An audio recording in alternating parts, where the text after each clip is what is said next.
Post nyo po ito mga bossing ko sa harapan ng inyong tahanan. At ito po mga bossing ko yung magdudulot na napakaraming blessing. Magsusunod-sunod ang mga blessing na darating sa inyo. Kung ikaw po ay mailap ang swerte, huwag ka nang malungkot pa. Ito mga bossing ko yung pagagaanin ang daloy ng swerte. Kayo mismo ay maa-amaze sa dami-dami ng mga blessing na darating po sa inyo mga bossing. Ngayon ganito po inyo pong gagawin. Kumuha po kayo mga bossing ko ng dahon ng kalamansi. Kung wala kang dahon ng kalamansi, magneno ka muna dyan sa kapitbahay ninyo. Charot! Manghingi ka muna dyan sa kapitbahay ninyo. Kahit ang bilang, 5, 7, basta yung labis-labis ang bilang ha.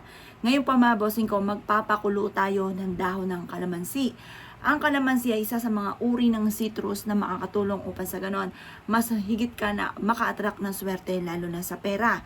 Kung mailap ang swerte sa inyo, lalo na sa pera, huwag kang malungkot. Maraming pwedeng gawin po dyan. Pero syempre, numero 1, tungkol sa pera, magsisipag ka, magtsatsaga ka. Gano'ng kadami man ang pangarap, yun din ang dami ng kayod. Kung ang gusto nyo yung mansyon na bahay, mansyon din ang kayod mga bossing. Baka naman po mga bossing kayo po'y konting kembot lang ang ipagod na. Paupo-upo na at panay daing ng daeng. Nako mga bossing, huwag ka nang gumawa ng pampaswerte at baka madamay pa sa inyo. Baka sisihin nyo pa ang pampaswerte na hindi naging tumalab sa inyo. Parang wa-effect. Dahil nga po mga bossing, pagdating sa usapin ng kaperahan, kailangan sipag, tiyaga. Walang isang click, may pera ka na mga bossing. Ngayon pa mga bossing ko, mag-aalis lang tayo ng kamalasan. Sangkap lang ito para tayo ay maging matagumpay. Gawin nyo po ito ng Tuesday or Friday. Pero kung ikay abala, di gawin nyo to kahit anong araw kasi dapat makakapag-focus ka sa pag-wish po ninyo. Ngayon pa mga bossing ko, magpakulo ka. Ngayon, mga bossing, maglaan ka ng labis-labis na dahon ha. Hindi pwedeng pares-pares, dapat labis-labis. Pagkatapos, ganun lang, huwag mong lalagyan ng asin, ganun lang.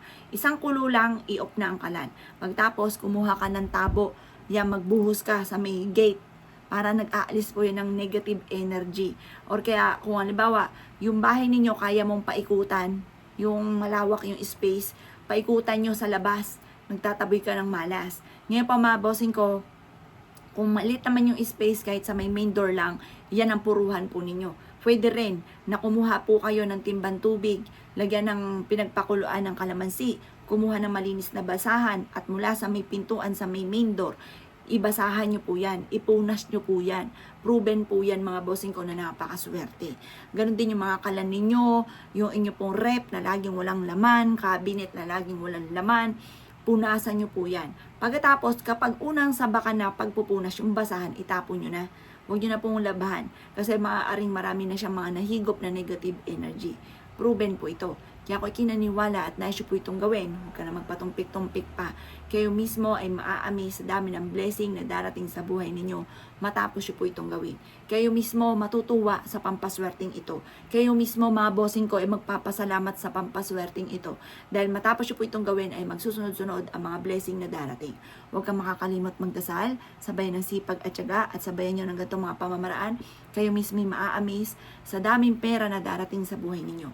Kaya ako kinaniwala at nais po itong gawin. Asya, good luck po sa inyo po lahat.